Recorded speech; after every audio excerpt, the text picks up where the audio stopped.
Please subscribe and click on the bell icon for more videos. നമസ്കാരം, fund 360 പുതിയ അധ്യായത്തിലേക്ക് സ്വാഗതം. ഞാൻ പ്രൊഫസർ മാത്യു. ഇന്നത്തെ വിഷയം SLBS ആണ്, security lending and borrowing scheme. അപ്പോൾ ഈ അധ്യായം കൂടുതലായിട്ട് ഉപകാരപ്പെടുന്നത് ദീർഘകാല അല്ലെങ്കിൽ മധ്യകാല നിക്ഷേപകർക്ക് വേണ്ടിയിട്ടായിരിക്കും. ഫുൾ ടൈം ട്രേഡേഴ്സ് ആയിട്ട് യാതൊരു നിക്ഷേപവും ഇല്ലാത്തവരെ സംബന്ധിച്ച് ഈ ഒരു അധ്യായം കൊണ്ട് കാര്യമായ വലിയ ഗുണം ലഭിക്കില്ല. നിങ്ങളുടെ സമയം നഷ്ടപ്പെടുത്തേണ്ട എന്ന് കരുതിയിട്ടാണ് ഇത് ആദ്യമേ പറഞ്ഞത്. അപ്പോൾ SLBS എന്താണെന്ന് നമുക്ക് നോക്കാം. SLBS മനസ്സിലാക്കാൻ വേണ്ടിയിട്ട് ഏറ്റവും നല്ല ഉദാഹരണം പറയാൻ കഴിയുന്നത് നിങ്ങളുടെ കയ്യിലുള്ള സ്വർണ്ണാഭരണം. അത് നിങ്ങൾ കയ്യിൽ വാങ്ങിച്ചിട്ട് ഹോൾഡ് ചെയ്യുന്നതിൻ്റെ പ്രധാന ഉദ്ദേശം പലപ്പോഴും അതിന് മുകളിലുള്ള ഒരു അസറ്റ് അപ്രിസിയേഷൻ ആയിരിക്കും. അതായത് സ്വർണ്ണത്തിൻ്റെ വില കൂടുമ്പോൾ നിങ്ങൾക്ക് ലഭിക്കുന്ന അപ്രിസിയേഷൻ. അതിൽ കവിഞ്ഞിട്ടുള്ള ഒരു ബെനിഫിറ്റ് ഒന്നും നിങ്ങൾക്ക് ലഭിക്കില്ല. അതേസമയം നിങ്ങൾ ആലോചിച്ച് നോക്കുക, നിങ്ങൾ ആ ഒരു ആഭരണം ഒരു ദിവസം ഒരു പവന് 100 രൂപ എന്ന നിരക്കിൽ വാടകയ്ക്ക് കൊടുക്കുകയാണെന്ന് കരുതുക. അപ്പോൾ എന്ത് സംഭവിക്കും? നിങ്ങൾ വാടകയ്ക്ക് കൊടുത്ത സ്വർണ്ണാഭരണം ഒരു ദിവസം കഴിയുമ്പോൾ തിരിച്ചു കൊണ്ടുവന്ന് തരികയും അതിൻ്റെ കൂടെ ഒരു പവന് 100 രൂപ എന്ന നിരക്കിൽ വാടകയും തിരിച്ചു കിട്ടും. സ്വർണ്ണാഭരണം കയ്യിൽ നിന്ന് നിങ്ങൾ വിൽക്കാത്തത് കൊണ്ട് സ്വർണത്തിന്റെ മുകളിലുള്ള അപ്രിസിയേഷൻ അത് നിങ്ങൾക്ക് ലഭിക്കും. അപ്പൊ അങ്ങനെ ഒരു അഡീഷണൽ ആയിട്ടുള്ള ഒരു ലാഭവും കൂടെ നിങ്ങൾക്ക് ലഭിക്കും. ഇതാണ് സത്യത്തിൽ സെക്യൂരിറ്റീസ് ലെൻഡിങ് ആൻഡ് ബോറോയിങ്ങിലും നടക്കുന്നത്. അതായത് നിങ്ങൾ നിങ്ങളുടെ കയ്യിൽ ഹോൾഡ് ചെയ്യുന്ന ആ ഒരു സെക്യൂരിറ്റി അത് നിങ്ങൾ വിൽക്കുന്നില്ല, അതേസമയം നിങ്ങളത് വാടകയ്ക്ക് കൊടുക്കുകയാണ്, അത് കടം കൊടുക്കുകയാണ് ആവശ്യമുള്ള മറ്റുള്ള ഒരാൾക്ക്. അപ്പോൾ അയാൾ നിങ്ങൾക്ക് കടം വാങ്ങിച്ചതിൻ്റെ ഒരു ചാർജായിട്ട് നിങ്ങൾക്ക് അഡീഷണൽ ആയിട്ടുള്ള ഒരു പണവും കൂടി തിരിച്ചു തരും. നിങ്ങളിത് വിൽക്കാത്തത് കൊണ്ട് തന്നെ ഈ ഒരു സെക്യൂരിറ്റിക്ക് ഉണ്ടാകുന്ന അപ്രിസിയേഷൻ, മാർക്കറ്റ് അപ്രിസിയേഷൻ അതും നിങ്ങൾക്ക് ലഭിക്കും. അപ്പോൾ നിങ്ങളുടെ ചോദ്യം നേരത്തെ സ്വർണ്ണാഭരണത്തിന്റെ കേസിലുള്ള അതേ ചോദ്യം തന്നെയായിരിക്കും ഇവിടെ ഉണ്ടാകുക. ഈ വാടകയ്ക്ക് അല്ലെങ്കിൽ കടം വാങ്ങിയാൽ ഇത് തിരിച്ചു തന്നില്ലെങ്കിൽ എന്ത് ചെയ്യും? അതാണ് ഏറ്റവും വലിയ റിസ്ക്. അഡീഷണൽ ആയിട്ടുള്ള കുറച്ച് ലാഭത്തിന് വേണ്ടി പോയി ചിലപ്പം ഉള്ളത് കൂടി പോയെന്നിരിക്കും. പക്ഷേ സ്വർണ്ണാഭരണം ചിലപ്പോൾ നിങ്ങൾ ഇതുപോലെ കടം കൊടുത്തു കഴിഞ്ഞാൽ തിരിച്ചു കിട്ടാത്ത പ്രശ്നം ഉണ്ടാകാം. പക്ഷേ ഇവിടെ സെക്യൂരിറ്റീസ് നിങ്ങൾ കൊടുത്തു കഴിഞ്ഞാൽ തിരിച്ചു വാങ്ങാനുള്ള മെക്കാനിസം ഈ ഒരു സിസ്റ്റത്തിനുണ്ട്. കാരണം മാർജിൻ മണിയായിട്ട് ബോറോയുടെ അടുത്ത് നിന്ന് കളക്ട് ചെയ്യുന്നുണ്ട്. അപ്പോൾ നിങ്ങൾക്ക് ഇതിനെക്കുറിച്ച് ഒരു ഐഡിയ കിട്ടി കാണുമെന്ന് കരുതുന്നു. നിങ്ങൾ ദീർഘകാലത്തേക്ക് നിക്ഷേപം നടത്തിയിട്ടുള്ള ചില ഷെയറുകൾ, റിലയൻസ് ഇൻഡസ്ട്രീസ് ആകട്ടെ, അദാനി ആകട്ടെ, വേദാന്തി ആകട്ടെ, ITC ആകട്ടെ, ഇങ്ങനെയുള്ളതൊക്കെ ദീർഘകാലത്തേക്ക് നിക്ഷേപിച്ച് അവിടെ കാത്തിരിക്കുകയാണ്. അതുപോലെ നിങ്ങൾ കാത്തിരുന്നോളും. അതിൻ്റെ കൂടെ തന്നെ നിങ്ങളിത് ആവശ്യക്കാർക്ക് കടമായി കൊടുത്ത് ആ ഒരു കുറച്ച് ദിവസത്തേക്കോ കുറച്ച് മാസത്തേക്കോ എങ്കിലും കിട്ടുന്ന ആ ഒരു വാടക പോലെ ലഭിക്കുന്നത് അതും കൂടെ നിങ്ങളുടെ ഒരു അധിക വരുമാനമായി കണക്കാക്കുന്നു. ഇതാണ് ഇതിന്റെ ബേസ് ആയിട്ടുള്ള concept. SLBS regulations first 1997 introduce ചെയ്തത്. പക്ഷേ 2012 കൂടിയിട്ട് അത് റെഗുലേഷൻസ് ഒക്കെ റെഗുലറൈസ് ചെയ്തിട്ട് ഒരു പ്രാക്ടിക്കൽ മോഡിലേക്ക് ഇംപ്ലിമെന്റ് ചെയ്തു.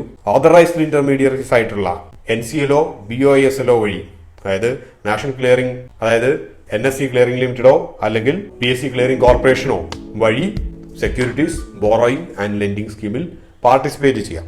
ആകെ ഇന്ത്യയിൽ ഈ 2 ഓതറൈസ്ഡ് ഇന്റർമീഡിയറീസ് മാത്രമേ ഉള്ളൂ. അപ്പോൾ നിങ്ങൾക്കൊരു സംശയം ഉണ്ടാകും, ഇത് ആരാണ് സത്യത്തിൽ കടമെടുക്കുന്നത്?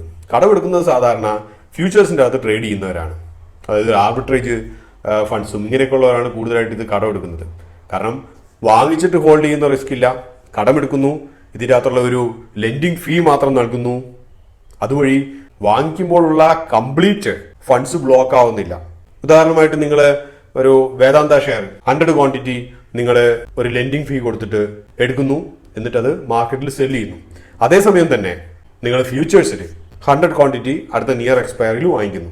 അപ്പോൾ നിങ്ങൾ സ്പോട്ടിൽ സെല് ചെയ്തത് ഒരു 450 രൂപയ്ക്കാന്നിരിക്കട്ടെ, നിങ്ങൾ ഫ്യൂച്ചേഴ്സിൽ ബൈ ചെയ്തത് 440 രൂപയ്ക്കാന്നിരിക്കട്ടെ.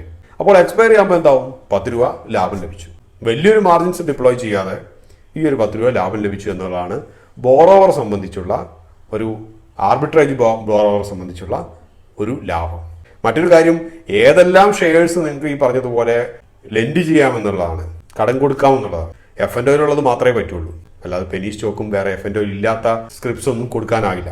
മറ്റൊരു ചോദ്യം, എത്ര കാലത്തേക്ക് നിങ്ങൾക്ക് ലെൻഡ് ചെയ്യാൻ കഴിയും? എത്ര കാലത്തേക്ക് നിങ്ങൾക്ക് കടം കൊടുക്കാൻ കഴിയും? മാക്സിമം 12 മാസം വരെ കടം കൊടുക്കാൻ കഴിയും. ഞാനിവിടെ ബോറോവറുടെ റിസ്ക്, അതായത് കടം വാങ്ങിക്കുന്ന ആളുടെ റിസ്ക് ഇവിടെ ഡിസ്കസ് ചെയ്യുന്നില്ല. പക്ഷേ ലെൻഡറുടെ റിസ്ക്, നിങ്ങളിപ്പം ഇത് കടം കൊടുക്കുകയാണെങ്കിൽ നിങ്ങൾക്കുള്ള റിസ്ക് എന്താണെന്നുള്ളത് പറയാം. കാര്യമായ വലിയ റിസ്കുകളില്ല.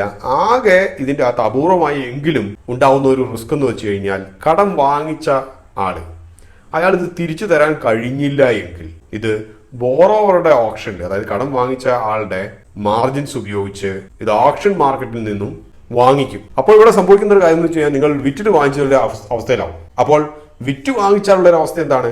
നിങ്ങൾക്ക് പ്രോഫിറ്റ് ഉണ്ടായിട്ടുണ്ടെങ്കിൽ അതിന്റെ ക്യാപിറ്റൽ ഗെയിൻ കൊടുക്കാൻ നിങ്ങൾ ബാധ്യസ്ഥരാകും. പക്ഷെ നിങ്ങൾ അതിന് പ്ലാൻഡ് ആയിരിക്കില്ല. ചിലപ്പോൾ നിങ്ങൾ അടുത്തൊരു 5 വർഷം കൂടി ഹോൾഡ് ചെയ്യാൻ ഉദ്ദേശിച്ചുള്ളതായിരിക്കും. പക്ഷേ ഈ ഒരു വർഷത്തേക്ക് നിങ്ങൾക്ക് ക്യാപിറ്റൽ ഗെയിൻ അടയ്ക്കേണ്ട ബാധ്യത വന്നു ചേരും. സാധാരണ രീതിയിൽ നഷ്ടം ഒരിക്കലും ഉണ്ടാകില്ല അങ്ങനെ സംഭവിച്ചാൽ പോലും. പക്ഷേ ടാക്സ് അടയ്ക്കേണ്ട ബാധ്യത നിങ്ങളുടെ കയ്യിൽ വരും. അപ്പൊ ഇങ്ങനെയുള്ളൊരു ക്ലോസ് ഔട്ട് പ്രോസസ് എന്ന് പറയും. ഇതുപോലത്തെ ക്ലോസ് ഔട്ട് പ്രോസസ് വളരെ അപൂർവമാണെങ്കിൽ കൂടിയും, നമ്മുടെ ഷോർട്ട് ഡെലിവറി പോലെ അപൂർവമാണെങ്കിൽ കൂടിയും ലെൻഡറിന്റെ അടുത്തുള്ള ഏക റിസ്ക് ഇതാണ്. മറ്റൊന്ന്, ഇതിന്റെ അകത്ത് ഇൻവോൾവ് ആയിട്ടുള്ള ചാർജസ് എന്തൊക്കെയാണെന്നുള്ളത്. ലെൻഡറെ സംബന്ധിച്ച്, അതായത് കടം കൊടുക്കുന്ന ആളെ സംബന്ധിച്ചുള്ള ഒരു ഒന്നാമത്തെ ചാർജ് എന്ന് വെച്ച് കഴിഞ്ഞാൽ ലെൻഡിങ് ഫീ നിങ്ങൾ വാങ്ങിക്കുന്നുണ്ട്. ആ ഒരു ലെൻഡിങ് ഫീയുടെ 15% മിക്ക ബ്രോക്കേഴ്സും ചാർജ് ആയിട്ട് എടുക്കും. ബാക്കിയുള്ള 85% നിങ്ങൾക്ക് ലഭിക്കും. പിന്നെ SLBയിലെ 2 സീരീസ് ആണ് പ്രധാനമായുള്ളത്. ഒന്ന് സീരീസ് എ, ഒന്ന് സീരീസ് ബി. ഇതിനു മുമ്പ് ചെയ്തവർക്ക് പലർക്കും പരിചയമുള്ളതായിരിക്കും. അപ്പോൾ സീരീസ് എ എന്ന് പറയുന്നത് ആ ഒരു പ്രത്യേക കമ്പനി, നിങ്ങൾ കടം കൊടുത്ത പ്രത്യേക കമ്പനിക്ക് എന്തെങ്കിലും ഒരു കോർപ്പറേറ്റ് ആക്ഷൻ ഒക്കെ ഉണ്ടാവുകയാണെങ്കിൽ, അല്ലെങ്കിൽ കോർപ്പറേറ്റ് ആക്ഷൻ എന്നല്ല, പ്രത്യേകിച്ച് ഒരു AGMന്റെയോ അല്ലെങ്കിൽ എക്സ്ട്രാ ഓർഡിനറി ജനറൽ മീറ്റിംഗിന്റെയോ ഒക്കെ മുമ്പായിട്ട് ആ ഒരു കോൺട്രാക്ട് ക്ലോസ് ചെയ്യും. അതിനുശേഷം നിങ്ങൾക്ക് വേണമെങ്കിൽ കണ്ടിന്യൂ ചെയ്യാം. അതേസമയം സീരീസ് ബിയിലാണെങ്കിൽ ഇതേപോലെ ക്ലോസ് ചെയ്യില്ല, കണ്ടിന്യൂ ചെയ്യും. അപ്പോൾ നിങ്ങൾക്ക് കൂടുതൽ സംശയം ഉണ്ടെങ്കിൽ നിങ്ങളുടെ ബ്രോക്കറുമായിട്ടൊക്കെ ബന്ധപ്പെട്ട് ക്ലാരിഫിക്കേഷൻ വരുത്താവുന്നതാണ് അതിനെക്കുറിച്ച്. അടുത്തൊരു ചോദ്യം സെറ്റിൽമെന്റ് ഡേ എന്നാണെന്നുള്ളതാണ്. കോൺട്രാക്റ്റിന്റെ ഒക്കെ സെറ്റിൽമെന്റ് ഡേ ഓരോ മാസത്തിന്റെ ആദ്യത്തെ തേഴ്സ്ഡേ, അതാണ് SLB കോൺട്രാക്ട്സിന്റെ ഒക്കെ സെറ്റിൽമെന്റ് ഡേ ആയിട്ട് കണക്കാക്കപ്പെടുന്നത്. ഇനി പലരുടെയും മനസ്സിൽ വരുന്ന ഒരു ചോദ്യമായിരിക്കും മാർജിൻസിനെ കുറിച്ച്. ഏതൊക്കെ മാർജിനാണ് ലെൻഡറുടെ അടുത്തുനിന്ന്, കടം കൊടുക്കുന്ന ആളും ബോറോറുടെ അടുത്തുനിന്ന് കടം വാങ്ങിക്കുന്ന ആളുടെയും തമ്മിൽ കാര്യത്തിൻ്റെ അകത്ത് ഇൻവോൾവ് ആയിട്ടുള്ളത്. ആദ്യമായിട്ട് നമുക്ക് ലെൻഡറുടെ കാര്യം എടുക്കാം. ലെൻഡറെ സംബന്ധിച്ച് നിങ്ങളൊരു ഇന്ന് കടം കൊടുക്കാമെന്ന് നിങ്ങളൊരു എഗ്രി ചെയ്ത് കഴിഞ്ഞാൽ നിങ്ങളുടെ അടുത്ത് 25% മാർജിൻ ബ്ലോക്ക് ചെയ്യും. മറ്റൊന്നിനുമല്ല, നിങ്ങൾ സമ്മതിച്ചതിന് ശേഷം നിങ്ങളത് കൊടുക്കാണ്ടിരുന്നാലോ എന്നുള്ള ഒരു ഇതിന് വേണ്ടിയിട്ട് ഒരു ടോക്കൺ അഡ്വാൻസ് ഒക്കെ നമ്മൾ പലപ്പോഴും പല റിയൽ എസ്റ്റേറ്റ് ഡീലിലും കൊടുക്കുന്നത് പോലെ. ഇപ്പോൾ 25% ആ ടോട്ടൽ വാല്യൂൻ്റെ കഴിഞ്ഞ ദിവസത്തെ തലേ ദിവസത്തെ ക്ലോസിംഗ് ഡേറ്റ് വെച്ചിട്ടുള്ള, ക്ലോസിംഗ് റേറ്റ് വെച്ചിട്ടുള്ള 25% മാർജിൻ ബ്ലോക്ക് ചെയ്യും. നെക്സ്റ്റ് ഡേ ലെൻഡറുടെ അക്കൗണ്ടിൽ നിന്ന് ഈ സ്റ്റോക്സ് ട്രാൻസ്ഫർ ചെയ്താൽ ഉടനെ അത് റിലീസ് ആവുകയും ചെയ്യും. അപ്പോൾ ഹാർഡ്ലി ഒരു ദിവസത്തെ പ്രശ്നമേ ഉള്ളൂ. പക്ഷേ ഇപ്പോൾ ഉള്ള മിക്ക ബ്രോക്കേഴ്സും, ഇപ്പോൾ അത് സെറോധ ആകട്ടെ, ഏഞ്ചൽ ആകട്ടെ, ICICI ഡയറക്റ്റ് ആകട്ടെ, ഇതെല്ലാം സെയിം ഡേ തന്നെ പ്രോസസ്സ് ചെയ്യുന്നത് കൊണ്ട് ഈ പറഞ്ഞ പ്രശ്നങ്ങൾ സാധാരണയായിട്ട് നമുക്ക് ഫീൽ ചെയ്യാറില്ല. കാരണം ഒരേ ദിവസം തന്നെ ആയതുകൊണ്ട് നിങ്ങളൊരു 100 റിലയൻസ് ഇൻഡസ്ട്രീസ് ബോറോ ചെയ്യാൻ സമ്മതിച്ചു കഴിഞ്ഞാൽ അപ്പം തന്നെ ആ സംഭവം എടുത്തിട്ട് പോകും. അതുകൊണ്ട് മാർജിനൊരു ബ്ലോക്ക് ആവുന്ന പ്രശ്നം വരുന്നില്ല. പക്ഷേ മറ്റ് ചില പലപ്പോഴും അപ്രസക്തമായിട്ടുള്ള പല ബ്രോക്കറേജ് ഹൗസസിൻ്റെ അകത്തും ഇതിപ്പം T+1 ക്യാരി ഓവർ ചെയ്തിട്ട് 25% മാർജിൻ ബ്ലോക്ക് ചെയ്യുന്ന പരിപാടികളൊക്കെ കണ്ടുവരുന്നുണ്ട്. ബോറോവറെ സംബന്ധിച്ചാണെങ്കിൽ 125% മാർജിൻ ബ്ലോക്ക് ചെയ്യും. പിന്നെ VAR, value at risk, extreme loss margins, ഇതൊക്കെ കാൽക്കുലേറ്റ് ചെയ്തിട്ടുള്ള എപ്പോഴും മാർജിൻ കളക്ട് ചെയ്ത് വെച്ചേക്കും. ഇനിയിപ്പോൾ ബോറോവർക്ക് ഈ പറഞ്ഞതുപോലെ ആദ്യം ബോറോ ചെയ്യാന്ന് പറയും, പിന്നെ ബോറോ ചെയ്യാനുള്ള ഫണ്ട്സ് കൊണ്ടുവരാൻ പറ്റാണ്ട് ഇരുന്ന് കഴിഞ്ഞാൽ ആ ഡീൽ അവിടെ ക്ലോസ് ചെയ്യും. പക്ഷേ ലെൻഡറെ സംബന്ധിച്ച് ലാഭകരമായിട്ടുള്ള ഒരു കാര്യം എന്ന് വെച്ച് കഴിഞ്ഞാൽ ലെൻഡിങ് ഫീ കിട്ടും. അപ്പോൾ ലെൻഡറെ സംബന്ധിച്ച് അപ്പോഴും ലാഭം തന്നെയാണ്. മറ്റൊരു പ്രധാനപ്പെട്ട ചോദ്യം പലരുടെയും മനസ്സിൽ വരുന്നതായിരിക്കും ഈ സ്റ്റോക്ക് സ്പ്ലിറ്റ്, ഡിവിഡൻഡ്, ബോണസ് ഇങ്ങനെയൊക്കെയുള്ള വന്നു കഴിഞ്ഞാൽ, കാരണം നമ്മുടെ കയ്യിലല്ല ഇത് ഹോൾഡിങ്, അപ്പോൾ ഇത് വന്നു കഴിഞ്ഞാൽ ഇത് നമുക്ക് കിട്ടുമോ ഇല്ലേ എന്നുള്ളത്. അത് നമുക്ക് കിട്ടും. കാരണം നമ്മളിത് കടം കൊടുക്കുന്നതേ ഉള്ളൂ, നമ്മളിത് വിറ്റിട്ടില്ല. അപ്പോൾ അതിൻ്റെ ഒരു മെക്കാനിസം എന്ന് വെച്ച് കഴിഞ്ഞാൽ, പലപ്പോഴും ഇപ്പോൾ ഡിവിഡൻഡിൻ്റെ കേസിലുള്ള മെക്കാനിസം എന്ന് വെച്ച് കഴിഞ്ഞാൽ, ഡിവിഡൻഡ് നമ്മൾ കടം കൊടുത്ത ആളുടെ അക്കൗണ്ടിൽ വരും. പക്ഷേ T+1 ഡേയിൽ അത് നമ്മുടെ അക്കൗണ്ടിലോട്ട് ട്രാൻസ്ഫർ ചെയ്യണമെന്നാണ് SLB മെക്കാനിസം പറയുന്നത്. അതുകൊണ്ടാണ് SLB മെക്കാനിസം ഒരു സെപ്പറേറ്റ് വെർട്ടിക്കലാണ്, സെപ്പറേറ്റ് പ്രോസസ്സാണ്. പക്ഷേ ബോണസിന്റെ കേസിലും സ്പ്ലിറ്റിന്റെ കേസിലും ആണെങ്കിൽ പലപ്പോഴും ഫോർക്ലോസ് ചെയ്യാറാണ് പതിവ്. ആ ഒരു ഡേറ്റിന് മുമ്പ് നമ്മുടെ സീരീസ് എ, സീരീസ് ബി എന്ന് പറഞ്ഞ പോലെ ഫോർക്ലോസ് ചെയ്തിട്ട് ആ ഒരു ആംബിഗ്വിറ്റി അവിടെ ഇല്ലാണ്ടാക്കാറാണ് സാധാരണ പതിവ്. ഇനി മറ്റൊരു സംശയം, നമുക്ക് ഈ പറഞ്ഞ SLB ഒക്കെ എങ്ങനെ അവെയിൽ ചെയ്യാറ്? കാരണം നിങ്ങൾ നിങ്ങളുടെ ട്രേഡിംഗ് അക്കൗണ്ടിലൊന്നും ചെന്ന് നോക്കിക്കഴിഞ്ഞാൽ ഇങ്ങനത്തെ ഒരു ഓപ്ഷൻ നിങ്ങൾ കാണാൻ വഴിയില്ല. അപ്പോൾ നിങ്ങൾ ആദ്യം ചെയ്യേണ്ട കാര്യം SLB ആക്ടിവേറ്റ് ചെയ്യണം. അപ്പം അതിനു വേണ്ടിയിട്ട് നിങ്ങളൊരു ഫോം ഫിൽ ചെയ്ത് കൊടുക്കണം. നിങ്ങൾ ഫിൽ ചെയ്ത് സൈൻ ചെയ്തിട്ട് അത് സ്കാൻ ചെയ്തിട്ട് അയച്ചു കൊടുത്താലും മതി. അതിൻ്റെ കൂടെ തന്നെ നിങ്ങളുടെ 6 മാസത്തെ ബാങ്ക് അക്കൗണ്ട് സ്റ്റേറ്റ്മെൻറ്റോ നെറ്റ്വർത്ത് സർട്ടിഫിക്കറ്റോ ഏതെങ്കിലും കൂട്ടത്തിൽ ഫർണിഷ് ചെയ്യാം. അപ്പോൾ അത് ആക്ടിവേറ്റഡ് ആവും. ഞാൻ ഉദാഹരണമായിട്ട് ഏഞ്ചൽ ബ്രോക്കിങ്ങിൻ്റെ ആ ഒരു ഫോം കൂടെ കാണിക്കുന്നുണ്ട്. അപ്പോൾ അതിനകത്ത് ട്രേഡിംഗ് അക്കൗണ്ട് നമ്പർ, നിങ്ങളുടെ പേരും ഇതൊക്കെ അത്യാവശ്യമുള്ളത് മാത്രം കൊടുത്തിട്ട് അതൊരു സിമ്പിൾ ഫോമാണ്, ഈ കാണുന്ന പോലെ തന്നെ. അപ്പോൾ അതിനകത്ത് ഫില്ല് ചെയ്ത് നിങ്ങൾ സ്കാൻ ചെയ്തിട്ട് അയച്ചു കൊടുക്കുക മാത്രം ചെയ്താൽ മതി. അത്രയേ ഉള്ളൂ ഏഞ്ചൽ ബ്രോക്കിങ്ങിൻ്റെ കേസിലുള്ള പണി. മറ്റു ചില ബ്രോക്കേഴ്സ് പലപ്പോഴും ഹാർഡ് കോപ്പി ചോദിക്കാറുണ്ട്. SLB മെക്കാനിസം സപ്പോർട്ട് ചെയ്യാത്ത ബ്രോക്കേഴ്സും ഉണ്ട്.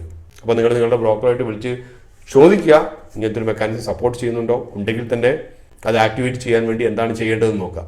പിന്നെ നിങ്ങൾ ഇത് എങ്ങനെ ലെൻഡ് ചെയ്യും ബോറോ ചെയ്യുന്നതായിരിക്കും അടുത്ത ചോദ്യം.